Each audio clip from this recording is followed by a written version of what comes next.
Ce que je m'apprête à faire est un exercice difficile. Prendre la parole. Dans notre famille, on a coutume de dire que le bruit ne fait pas de bien, que le bien ne fait pas de bruit. Une ligne de conduite imposée. Alors témoigner, m'exposer alors que dans la famille on ne s'expose pas, ce n'est pas anodin. Pourquoi cette discrétion familiale ? Nos racines traditionnelles chrétiennes nous invitent à la modestie, l'humilité, par politesse, par respect, par bienveillance, mais surtout parce que la lumière, nous la préférons tourner vers nos entreprises. Et là, vos yeux sur moi me mettent en lumière. Aurélie m'a proposé de participer à un regard croisé à Bordeaux pour raconter cette histoire. Moi, j'ai dit non. Aurélie me l'a proposé de venir la raconter ici ce soir. J'ai dit oui. Parce que je me suis dit que j'allais peut-être me sentir en famille. Je me suis d'ailleurs sentie très vite en famille lorsque j'ai rencontré cette fantastique équipe de talkeuses, un peu comme des cousines. Et là, je me sens bien, en confiance. Vous faites un peu partie de ma famille élargie à toutes ces personnes qui contribuent à la performance de nos entreprises. Je me sens bien entourée, en confiance, comme si je me baladais en forêt. Je vais vous parler de ma forêt, de notre forêt, la forêt de notre famille. Il y a des grands arbres.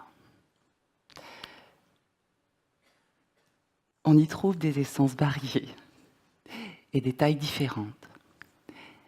Des grands cèdres et des petits buissons. Il y a des vigoureux avec beaucoup de sève et puis des plus fragiles. Dans notre forêt, chaque arbre, c'est une entreprise. D'après Peter Wollenben, un forestier allemand, les arbres échangent entre eux. Ils s'entraident, ils partagent les richesses du sol. Plus les arbres sont en lien, plus la forêt se développe. Il explique tout ça dans un livre, La vie secrète des arbres. Un livre qui peut donner du sens à l'entreprise plateforme. Il y dit aussi que la pulsion de vie des arbres naît des racines, du terreau. L'AFM, c'est le terreau de notre forêt. Un terreau qui apporte une vision commune, des valeurs partagées, du sens. Un terreau qui donne des moyens durables, des capitaux. Les arbres et le terreau échangent en permanence. L'un ne grandit pas sans l'autre. La richesse de l'un dépend de la richesse de l'autre. Le terreau se nourrit de la retombée des feuilles, les arbres se nourrissent de la richesse de l'humus. Si les arbres et le terreau échangent en permanence, alors moi ce soir, Valentine, un millième de notre terreau, je vais vous partager un petit peu de mon humus. On dit de moi que je suis un électron libre, et je suis convaincue que c'est ma nature profonde. Et pourtant, je suis née dans une famille d'actionnaires, liés par un pacte. Je suis dans un tout, et j'y resterai toute ma vie, c'est mon héritage. En 2018, notre famille compte plus de 1350 cousins. 30 bébés y naissent chaque année, quasiment un par semaine. Chacun compte, chacun est important. Nous faisons en sorte que chacun se sente connu et reconnu.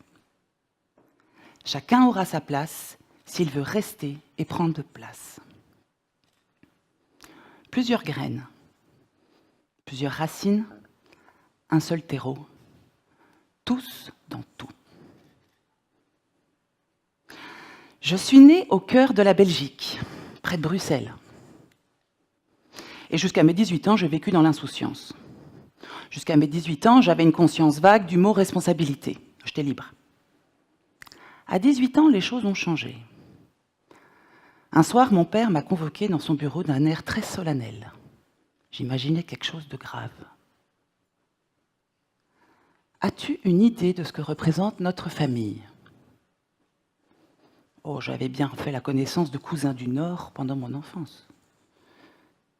J'avais capté aussi que pendant nos vacances dans le sud-ouest de la France, faire nos courses chez Auchan, Decathlon, Leroy Merlin, c'était un moment un peu spécial. Voilà, je suis une mulier, comme on dit. Et surtout, tu ne le répètes à personne, m'avait dit mon père. À 18 ans, je me retrouve actionnaire d'enseignes plus connues les unes des autres.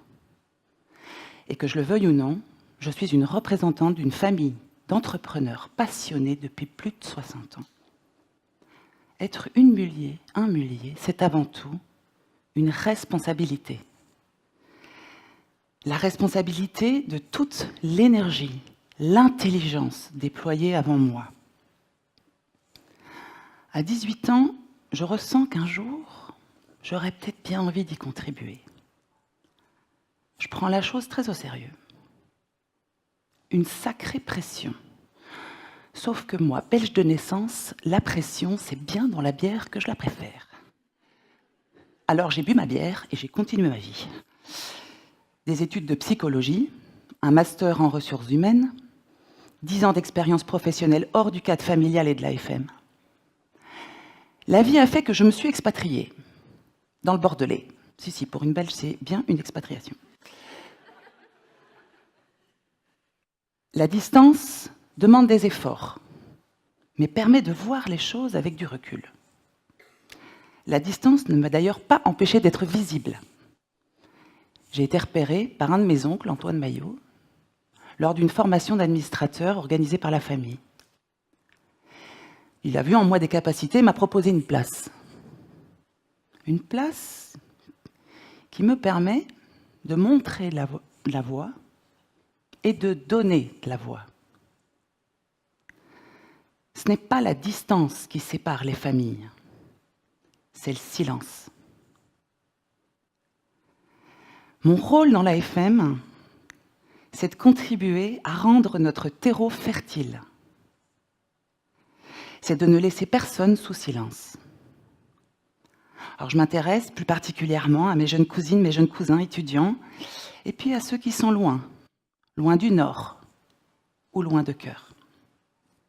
Mon rôle est de créer du lien, de connaître les talents de chacun, et de susciter l'envie, l'intérêt, l'envie de s'impliquer, pourquoi pas, dans notre grand bazar.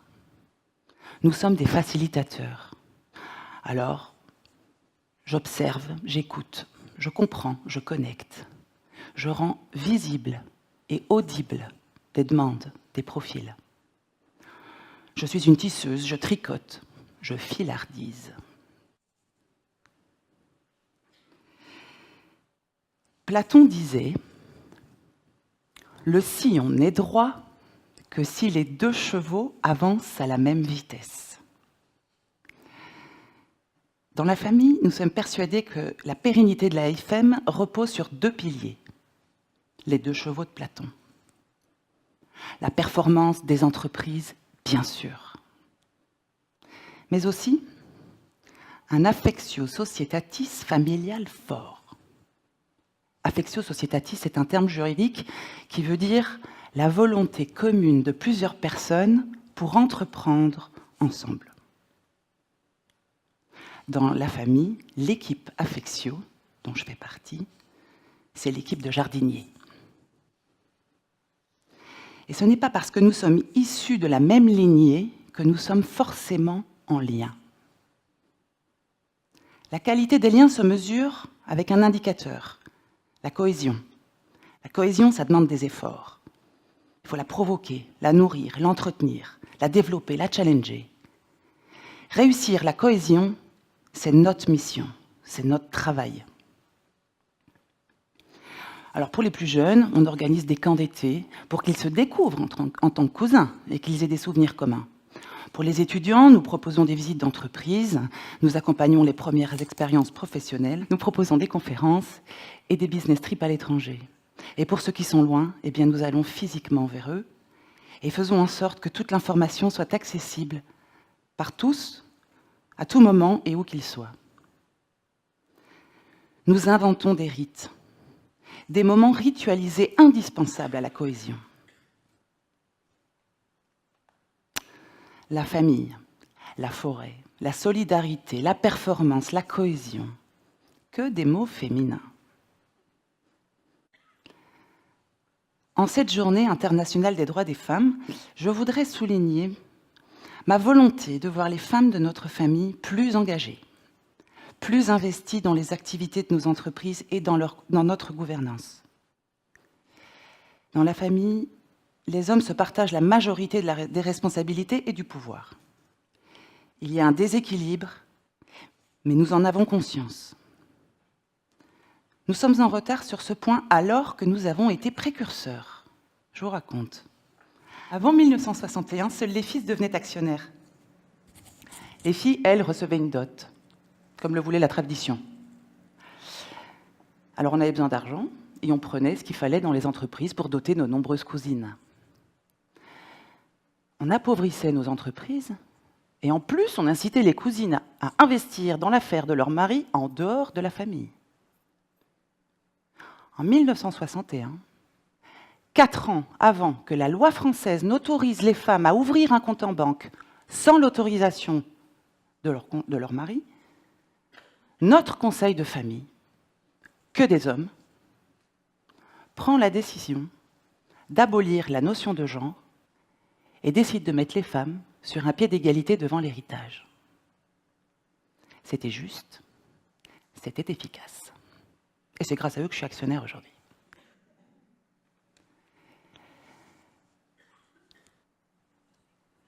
Oui, je suis convaincue, évidemment, que nous devons continuer à montrer l'exemple.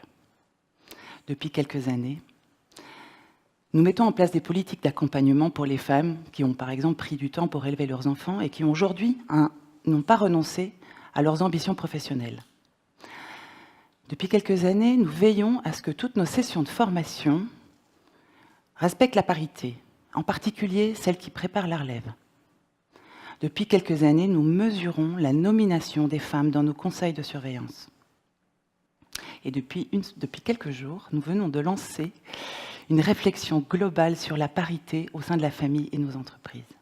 Nous sommes sur la bonne voie, mais il reste encore à faire. Et la plupart de nos entreprises sont à la traîne sur ce chemin de l'égalité. Voilà, je suis convaincue qu'une représentation équilibrée est essentielle pour la performance de tous. Voilà, je suis fière d'avoir une place active dans ma famille, une place d'éclaireuse dans une terre nourricière, un peu comme une grande sœur porteuse des valeurs. Finalement, je donne à nos jeunes des ailes pour voler. Je donne à ceux qui sont loin des racines pour revenir. Et surtout, je l'espère, à tous, une bonne raison de rester.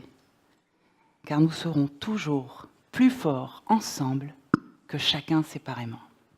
Merci.